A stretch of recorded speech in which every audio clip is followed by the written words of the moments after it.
The Omnivore's Dilemma, Part 3, The Local Sustainable Meal, Food from Grass, Chapter 14, The Animals, Tuesday. It's not often I wake up at 6 in the morning and find I've overslept, but it happened to me on my second morning at Polyphase. By the time I hauled my 6 foot self out of the 5 foot bed in Lucille's guest room, everyone was already at work. In fact, morning chores were nearly done. Shockingly, chores at Polyface start as soon as the sun comes up. Even worse, they start before breakfast, before coffee. I stepped out of the trailer into the warm early morning. Through the mist, I could make out the figures of the two interns, Galen and Peter. They were moving around on the hill to the east. That's where a group of portable chicken pens sat on the grass. One of the most important morning chores was feeding and watering the chickens and moving their pens. I was supposed to be helping, so I started up the path, hoping to get there before they finished. As I stumbled up the hill, I was struck by how very beautiful the farm looked in the hazy early light. The thick June grass was coated with dew. The bright green pastures stood out against patches of black forest. It was hard to believe this hillside had ever been the gullied wreck Joel had described at dinner. One type of farming had destroyed the land. Now another type of farming was restoring it. Why did the chicken cross the pasture? By the time I reached the pasture, Galen and Peter had finished moving the pens. Luckily, they were either too kind or too timid to give me a hard time for oversleeping. I grabbed a pair of water buckets, filled them from the big tub in the center of the pasture, and lugged them to the nearest pen. 50 of these pens were spread out across the damp grass. Each was 10 feet by 12 feet wide and 2 feet high, with no floor. Inside each one were 70 broiler chickens. Broilers are raised to be, well, broiled or grilled or fried. The pens are floorless to allow the birds to get at the grass. Joel had explained that the pens were arranged very carefully. Each one would be moved 10 feet a day. At the end of 56 days, the pens would have covered every square foot of the meadow. 56 days is the amount of time it would take the chickens to grow big enough to be slaughtered. Directly behind each pen was a rectangular patch of closely cropped grass. That was where the pen had been the day before. The ground there looked like a really awful piece of modern art, thickly spattered with white, brown, and green chicken poop. It was amazing what a mess 70 chickens could make in one day. But what was the idea? Give them 24 hours to eat the grass and fertilize it with their droppings, and then move them into fresh ground. Joel moves the chickens every day for the same reason he moves the cows every night. The chicken manure fertilizes the grass, supplying all the nitrogen it needs. But left in one place, the chickens would eventually destroy the soil. They'd peck the grass down to its root and poison the soil with their hot or nitrogen-rich manure. This is why the typical chicken yard quickly winds up bare and hard as brick. Joel says the chickens get about 20% of their diet from the fresh grass, worms, grasshoppers, and crickets they find. He also feeds them a mixture of corn, toasted soybeans, and kelp, which we scooped into long troughs in the pens. Chows. The chicken feed is one of the only raw materials he buys for the whole farm. The incredible eggmobile. After we had finished watering and feeding the broilers, I headed up to the next pasture, where Joel was moving the eggmobile. The eggmobile is one of Joel's proudest innovations. It looks like a cross between a henhouse and a covered wagon from the Old West. The eggmobile is home to 400 laying hens. On each side of the wagon are rows of nesting boxes. The boxes open from outside so someone can get at the eggs. Every night, the hens climb the little ramp into the safety of the coop, and Joel latches the door behind. In the morning, he moves them to a fresh pasture. When I got there, Joel was bolting the eggmobile to the hitch of his tractor. It wasn't quite 7 a.m. yet, but he seemed delighted to have someone to talk to. Talking about farming is one of his greatest pleasures.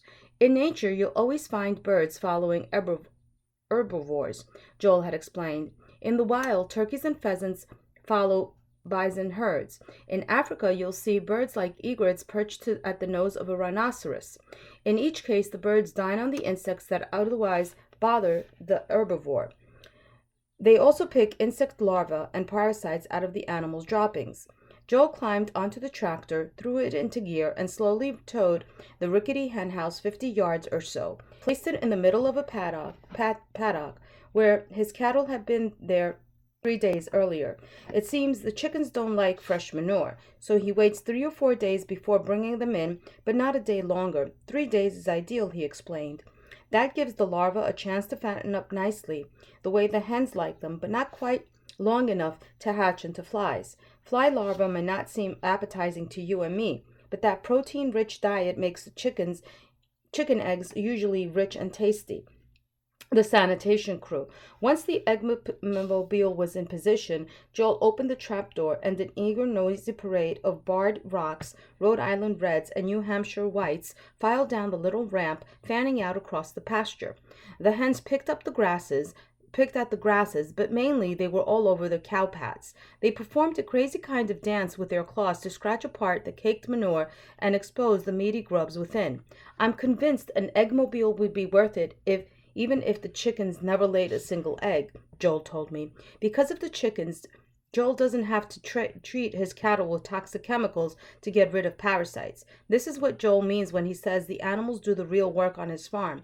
I'm just the orchestra conductor, making sure everybody's in the right place at the right time. Eggs bring in more money than anything else Joel sells. To take advantage of that, most farmers would buy more chickens to lay more eggs. But Joel knows if he added a lot more chickens to the farm, it would throw the system off balance. Too much chicken manure would kill the grass. Suddenly, the manure would become a waste product. Plus, where would the new chickens get larvae for their protein? Joel would have to buy more cows. But how could he grow enough grass to feed them? It's all connected, he told me. This farm is more like an organism than a machine, and like any organism, it has its proper scale. A mouse is the size of a mouse for a good reason, and a mouse that was the size of an elephant wouldn't do very well. Letting chickens be chickens. Most industrial farmers don't worry about keeping things in balance. Their main concern is paying for inputs and getting the most possible outputs.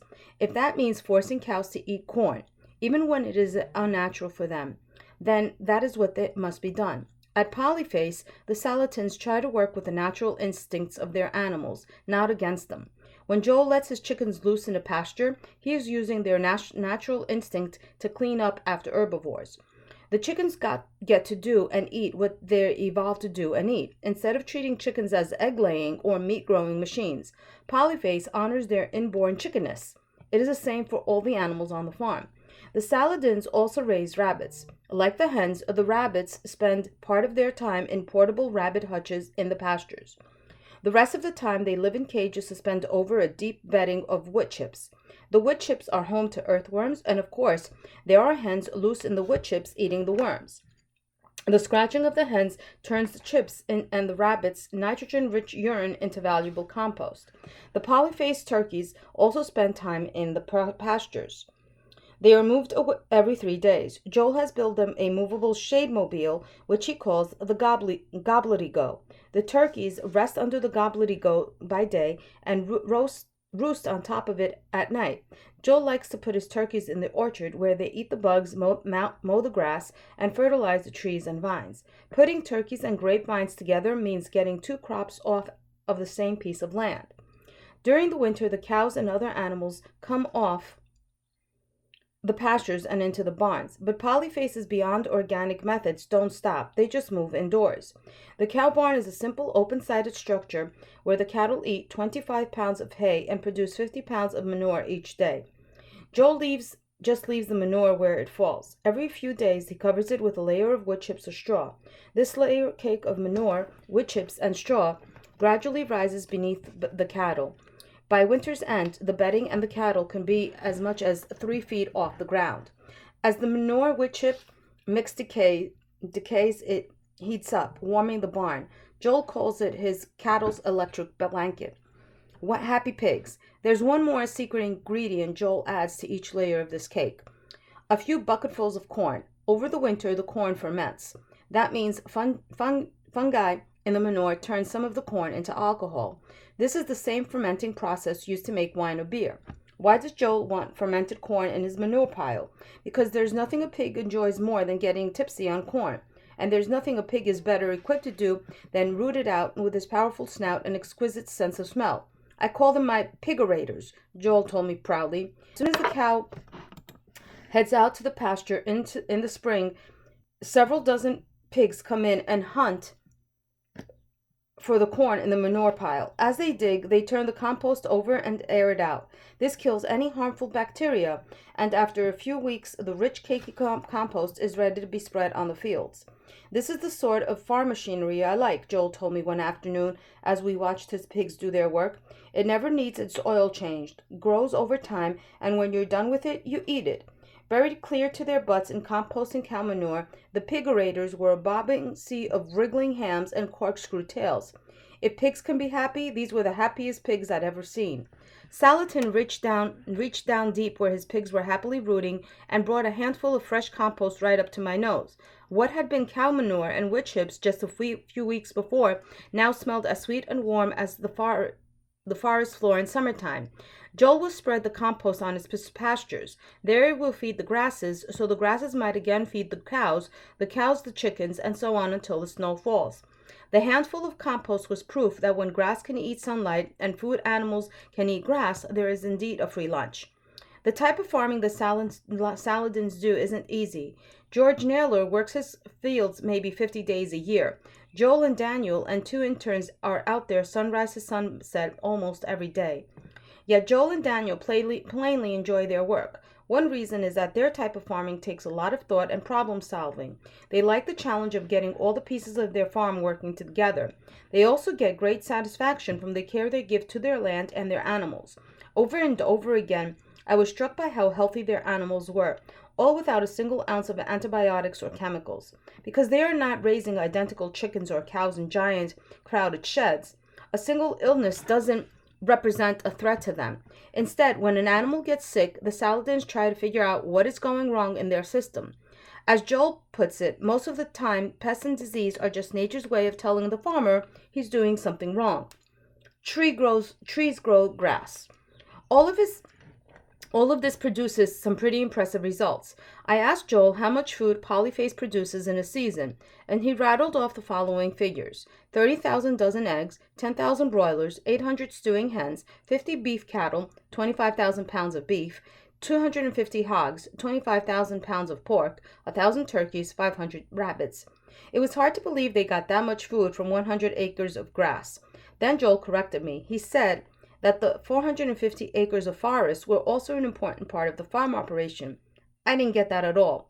What in the world did the forest have to do with producing food? Joel counted off the ways. First, the forest held the farm's water supply. Many of the farm's streams and ponds would simply dry up if not for the cover of trees. Second, the trees keep the farm cooler in the summer. That reduces the stress on the animals from too much heat.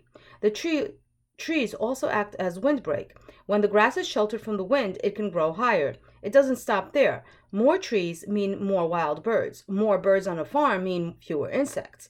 Forests mean that coyotes and weasels have plenty of chipmunks and voles to eat, so they don't hunt chickens. And some of the trees are made into the wood chips that go into the farm compost. I had thought of the farm as just 100 acres of pasture. For Joel, it was all one biological system: the trees and the grasses and the animals, the wild and the domestic. On an industrial farm, the trees would have been thought of as a waste of valuable cropland. But at Polyphase, it was understood that the trees helped the grass to grow, and the forest fed the farm.